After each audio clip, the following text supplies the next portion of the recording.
Hilo na, mga kababayan, nataranta na ang depensa ng Vice Presidente. Ito pa ho, mga bossing. Si Risa Ontiveros naman ho, mga kababayan. Ano po? Pakinggan natin. Ba ng patunay na may kailangan po ba ng patunay na may kinontratang assassin para maituring na grave threats ang mga sinabi? Well, Your Honor, in so far as the crime of grave threat is concerned, hindi po 'yan kailangan. Nako po, oh. Sinasabi ng mga lawyer nila na, wala, nabanggit lang iyon. Nasabi lang iyon, no? Dahil sa kanyang galit o alam niyo po 'yon, mga kababayan. Pero ako dito, kahit wala akong kontratahe, no, kahit na pag ako nagbanta sa buhay ng isang tao dito, mga bossing, like example, sinabi ko sa inyo, si Alan Peter Cayetano, ipapapatay ko 'yan. No, kapag ganun ang sinabi ko, pagbabanta na po sa buhay ni Peter Cayetano iyon. At wala na akong ibang maidadahilan pa, mga kababayan. Di ba? May kinausap ba si Mark Ramos? May nakausap na ba ako na papatay kay Peter Cayetano? Kahit wala. Kahit wala, iimbestigahan ako para doon sa sinabi ko na ipapapatay si Peter Cayetano. Pero example ko lang ho yun, mga kababayan, ha? Hindi ko gagawin iyon. Bahala siya sa buhay niya. Game. Tumuloy tayo dito, mga bossing. Tingnan natin yung depensa nila, no? Tugon sa mga pagbabanta ng Vice President. Game. Atras. Mr. Witness, Attorney Lotok, sinabi mo rin na may mga ahensya ng gobyerno na nagbigay din ng kanilang tugon sa mga pagbabanta ng Vice Presidente. If you may, anong mga ahensya na ito? Yes, Your Honor. For one, the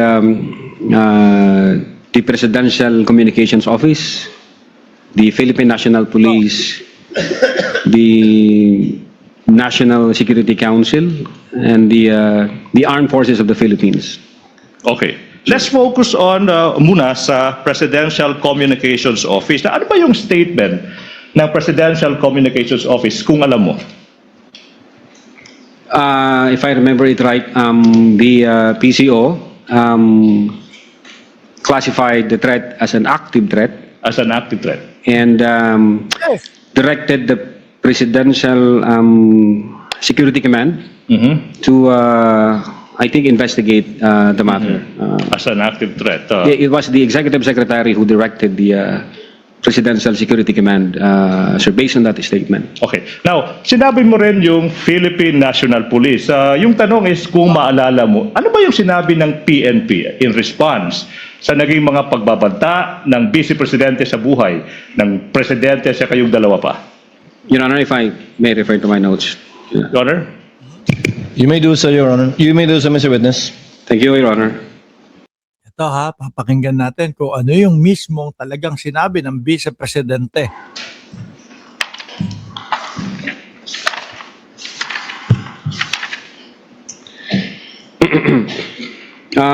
The Philippine National Police issued a statement relative to the press conference made by the Vice President.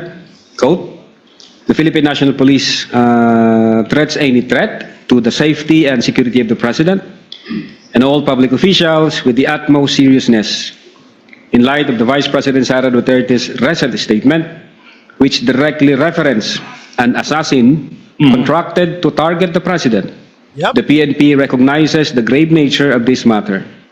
The same Mga DDS na lang po ang nagsasabi na walang threat o wala pong pagbabanta ang Vice Presidente sa Pangulo. safety of the President is a national concern, and any direct or indirect threat to his life must be addressed with the highest level of urgency.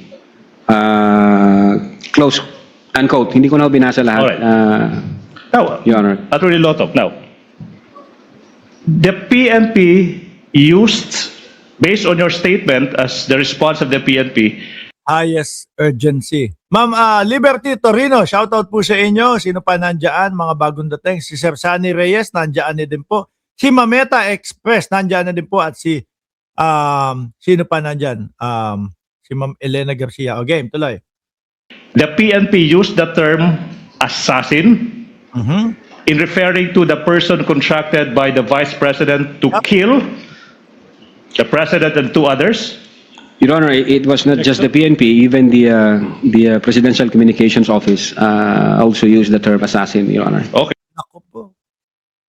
Tapos sasabihin ng mga DDS,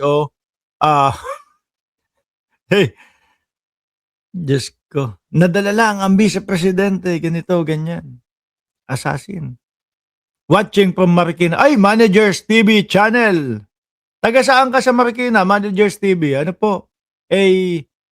Alam mo, lumaki ako dyan sa Not really lumaki, pero nung medyo binata na tayo, dyan tayo sa San Roque, Marikina.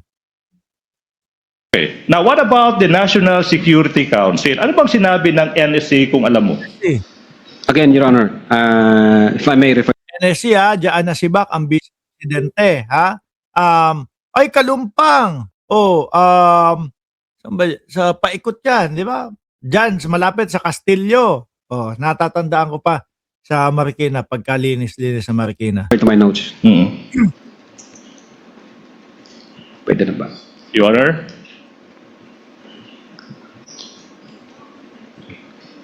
Your Honor? May the witness be allowed to refer to his notes once more? You may do so, Mr. Witness. Thank you, Your Honor.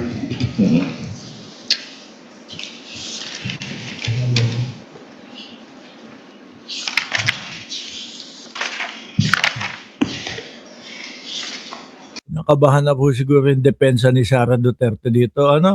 Biray mo, pangalawa pa lang yan. Tapos, ang susunod yata si Director Matibag na.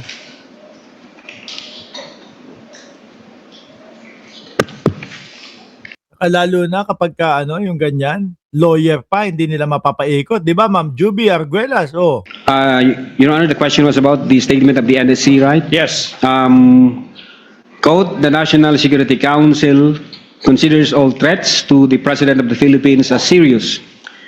Any and all threats against the life of the President shall be validated and considered a matter of national security, unquote. Okay. Now, sinabi mo rin na yung Armed Forces of the Philippines or AFP nagbigay din ng kanilang response sa naging pagbabanta ng Vice Presidente. Kung alam mo, tsaka kung maaalala mo, ano ba yung sinabi ng Armed Forces of the Philippines? Same, Your Honor. Alam niyo po sa mga, nung nanonood po ako, nanonood ako doon sa Senate, mga kababayan. Alam niyo po sinasabi at tanging nasasabi lang po ng mga DDS at naikokomento nila. Si Ligutan daw po ay naka-makeup, si Ligutan daw po ay may lipstick. Yun lang po, mga kababayan. Pero doon sa mga argumento at doon sa pinag-uusapan, wala po silang masabi. At ganyan lang po ang utak ng mga DDS, mga kababayan. Dahil ultimo, sa depensa nila, wala silang makuha na isasagot doon sa comment section.